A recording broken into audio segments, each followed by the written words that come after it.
और एक बात जान जी भैया। इस वर्दी को देख के ना मरे से मरा आदमी अपने आप को ये महसूस करता है कि अब मेरी रक्षा वाले आ गए हैं। जी इसको अपमानित मत होने का। ये जो अशोक चक्र है ना, ये अशोक की लाट का निशान है, जी ये देश की शान है, इसकी रक्षा करो। जी में दलितों पर अत्याचार नहीं रुक रहे हैं और आज भी आप बड़े मामले में आए, क्या कहते हैं? देखिए, मैं आज पतारा आया था और आने का रीजन ये है कि भाई छोटेलाल प्रजापति जी की हत्या हुई और जो हत्या हुई है वो बहुत ही निंदनीय है। जिस तरह से उनको पीट पीट के मारा गया और ले जाकर उनके घर के आगे फेंक दिया गया, ये एक तरह का आक्रोश है, एक तरह का डर उस परिवार को डराने का और भविष्य में कोई किसी के आगे आवाज ना उठाए ताकतवर के लिए। ये एक संदेश के तौर पर उन्होंने किया है। पुलिस का इसमें एक बहुत बड़ा रोल ये है कि अगर पुलिस पहले ही कार्रवाई कर देती, जब एप्लीकेशन दी गई थी 2 दिन पहले, तो शायद ये घटना नहीं हुई। पुलिस की लापरवाही और गुंडागर्दी, तानाशाही, उत्तर प्रदेश सरकार का गुंडों को समर्थन के कारण ये हुआ। मैं आज उनके परिवार से मिला, वो डर के साए में है। मैंने यहाँ के अधिकारियों से बात की, यहाँ चौकी पे परमानेंट जो है गार्ड रहनी चाहिए, एक एसआई रहने चाहिए और उनके परिवार के लिए मैंने मुआवजे की मांग की कि उनके परिवार को 1 करोड़ रुपए का मुआवजा मिलना चाहिए। उनके बेटे के लिए एक सरकारी नौकरी या संविदा की नौकरी की व्यवस्था, जिससे परिवार अपने पैरों पर खड़ा है, क्योंकि उनको कमाने वाला चला गया। मुख्यमंत्री तो बहुत बड़ी बड़ी बातें करते हैं, लेकिन जमीनी सच्चाई ये है कि आज भी उन पर रहने के लिए पक्के मकान नहीं। तो मुझे इस बात का बड़ा दुख हुआ देख के, और मैं सरकार से मांग करता हूँ कि जो उनकी योजनाएं वास्तविकता में उन योजनाओं का लाभ गरीबों तक मिले। ये बहुत जरूरी, जबकि अभी मिलता नहीं दिखा। जिस तरह से पूरे यूपी में निचली जाति के ऊपर अत्याचार हो रहे हैं, उसको लेकर जाति निचली नहीं होती है, ये जिन लोगों ने बनाई है अपने फायदे के लिए बताई है। आदमी एक प्रक्रिया पैदा होता है, जाति के आधार पर ऊंच नीच हम लोग मानते नहीं है। जो ऊंच नीच करेगा जाति के आधार पर, उसको दंड मिलेगा। ये संविधान का सरकार अपनी योजनाओं को बड़ा राग अलापती है, लेकिन आज भी गरीबों वो आपने अपने आंखों के सामने देखा होगा भाई। उनका गेट 3 फीट का है, कच्चे मकान है उस गाँव में, 70% कच्चे मकान है। यही दलित पिछड़ों की स्थिति है। ये क्या चेतावनी है आपकी? नहीं, मैं चेतावनी नहीं, मैं स्पष्ट कर रहा हूँ कि जनता मन बना चुकी है। सरकार को जो है अब इस बार जमीन दर्ज कर देगी और आजाद समाज पार्टी को अब जनता समर्थन करेगी। मेरा में जो बात रहे उनको नहीं मिलते और प्रधान भी इनकी नहीं सुनता। बेचारों ना इनकी प्रधान सुनता, ना इनके कागज आप तक पहुंच पाते। कभी इनके मरने पे आप लोगों की नजरें पे इनायत हो जाती तो शायद जो है इनके भी घरों जैसे बनने की स्थिति आ जाती।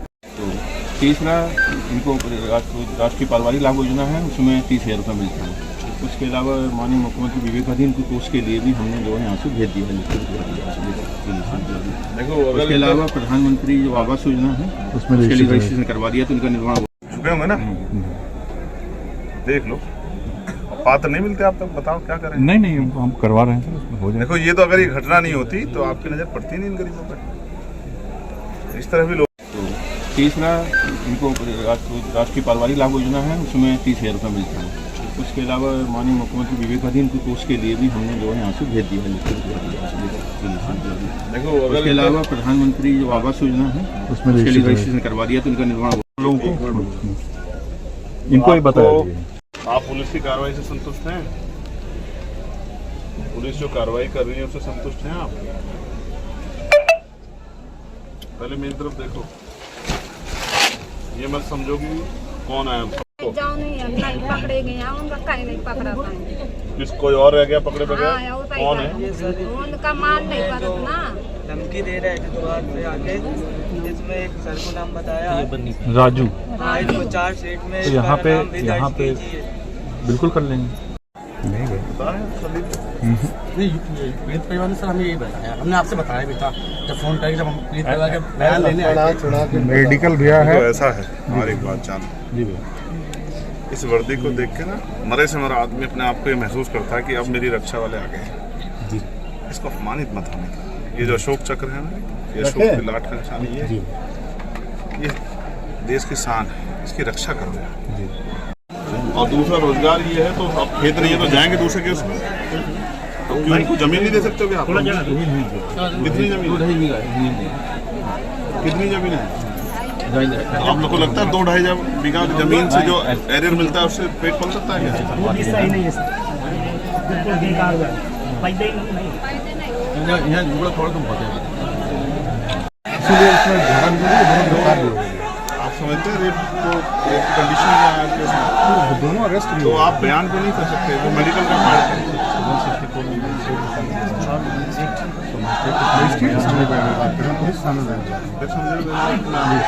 जरूरी नहीं कि सेक्सुअल हरेसमेंट हो। ठीक है, ठीक है जी, जरूरी नहीं पेनिट्रेशन। बहुत सब उसका बहुत विस्तृत हो गया, सुप्रीम कोर्ट ने उसको बहुत विस्तृत कर दिया। आपको नहीं कहनी चाहिए ऐसी बातें। वो बात है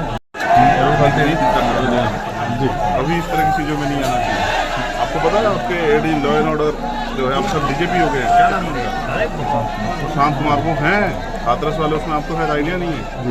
और जिस दिन कोई सही से जज के फंस गए उस दिन पता लग जाएगा नौकरी कैसे गई है। उन्होंने दिया था हाथरस पे स्टेटमेंट, रेप नहीं हुआ बैठ के, सिर्फ सरकार खुश करने के लिए। ऐसा नहीं करना चाहिए। अभी इस तरह की चीज़ों में नहीं आना चाहिए। आपको पता है आपके एडी लॉ एंड ऑर्डर जो है आप सब डीजीपी हो गए हैं, क्या नाम है उनका? प्रशांत कुमार वो हैं हाथरस वाले, उसमें आपको शायद आइडिया नहीं है।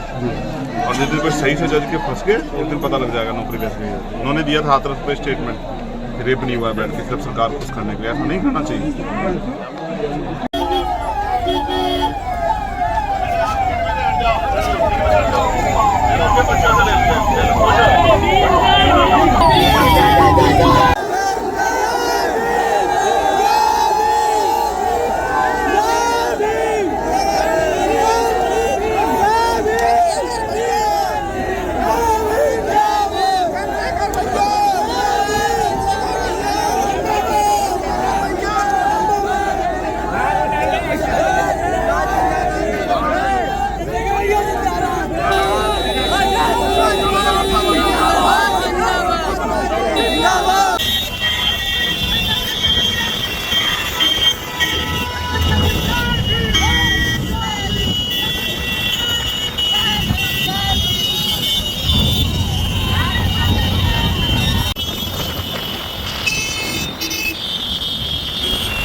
यूपी के हमीरपुर जिले में आज भीम आर्मी के मुखिया और आजाद समाज पार्टी के राष्ट्रीय अध्यक्ष चंद्रशेखर आजाद पहुंचे, जहां पतारा गांव में उन्होंने दबंगों द्वारा एक किसान की हत्या के मामले में पीड़ित परिवार से मुलाकात करते हुए उन्हें जिला प्रशासन से समुचित मदद और सभी सरकारी योजनाओं का लाभ दिलाए जाने की बात कही। हमीरपुर जिले के कुरारा थाना क्षेत्र के पतारा गाँव में 12 अगस्त को यहाँ रहने वाले छोटे लाल प्रजापति का गांव के ही दबंग अतर सिंह, आकाश सिंह और अमर सिंह से किसी बात को लेकर विवाद हो गया था, जिसके चलते आरोपियों ने छोटे लाल प्रजापति के घर पहुंचकर उसको धमकी दी और तीनों ने मिलकर लाठी डंडों से पीट कर उसकी दर्दनाक हत्या कर डाली और मौके से फरार हो गए।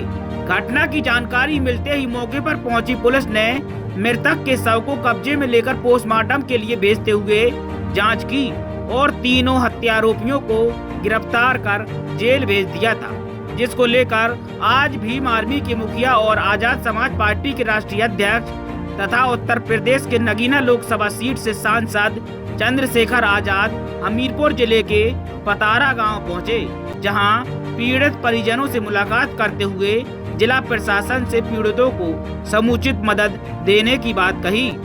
भीम आर्मी के मुखिया और आजाद समाज पार्टी के राष्ट्रीय अध्यक्ष चंद्रशेखर आजाद ने यूपी सरकार को कानून व्यवस्था में घेरते हुए कहा कि यह घटना यूपी सरकार की कानून व्यवस्था की पोल खोल रही है।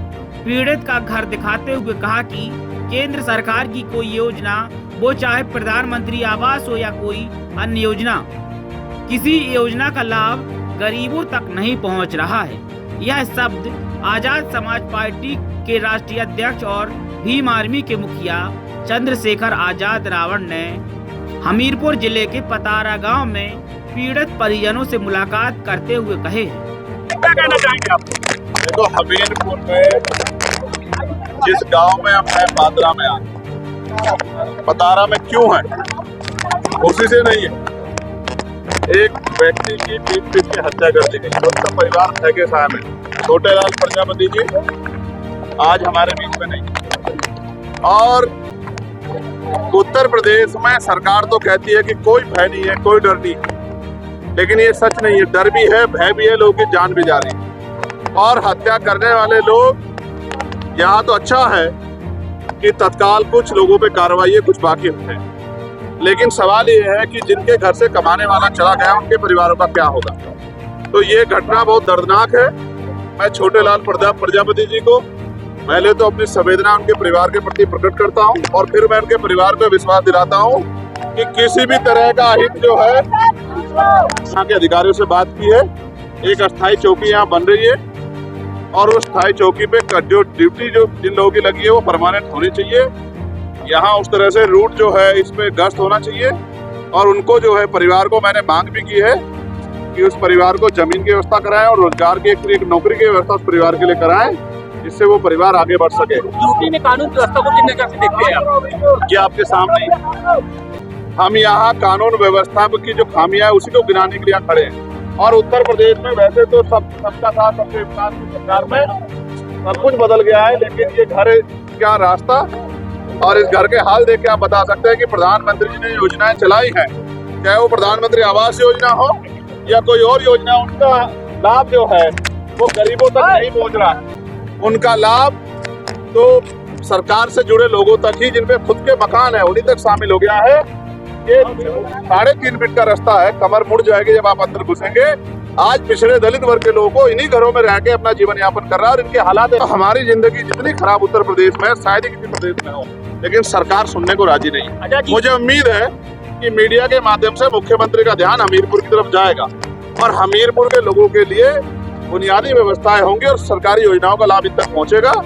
मैं ये समझता हूँ जब हालात ऐसी यहाँ है तो इनका जीवन में बुनियादी सुविधा कैसी होंगी, इस बात के लिए मैं चिंतित हूँ। आजाद जी, ये आपका बुंदेलखंड का पहला दौरा है, बुंदेलखंड का ये आपका पहला दौरा है, और ये कहा जा सकता है कि आप यहाँ पे अपनी सियासत की शुरुआत कर रहे हैं या राजनीति? मैं आपसे ये स्पष्ट कहूँगा, कई बार जो है संघर्ष शुरुआती दौर में दिखता नहीं। मेरी जड़ें भीम आर्मी आजाद समाज पार्टी की जड़ें इस बुंदेलखंड में भी उतनी गहरी हैं जितनी पश्चिम में, और आने वाले कल में मैं इसका उदाहरण वोट की चोट से दूंगा। लेकिन आज मैं आपके माध्यम से कहना चाहता हूं कि सरकार सचेत रहे। अगर गरीबों पे, दलितों पे, पिछड़ों पे, मुसलमानों पे, अन्य धार्मिक अल्पसंख्यकों पे या किसी भी बहन बेटी पे अत्याचार होगा तो हम लोग चुप नहीं रहेंगे। हम लोग संघर्ष करेंगे और सरकार से उनके अधिकार उन तक पहुंचाने के लिए हमारा संघर्ष जारी रहेगा जब तक उन गरीबों को न्याय नहीं। यूपी 2027 के चुनाव में अब माहौल तो जो लोग हमारे लोग की हत्या कर रहे हैं, माहौल वो खराब कर रहे हैं, जो न्याय की लड़ाई लड़ रहे हैं वो खराब कर रहे हैं। जिनको ये भय है कि चंद्रशेखर के आने से न्याय के में जो रुकावट है वो खत्म हो जाएगी, न्याय आसान हो जाएगा, वही लोग इस तरह ज्ञापन दे रहे हैं।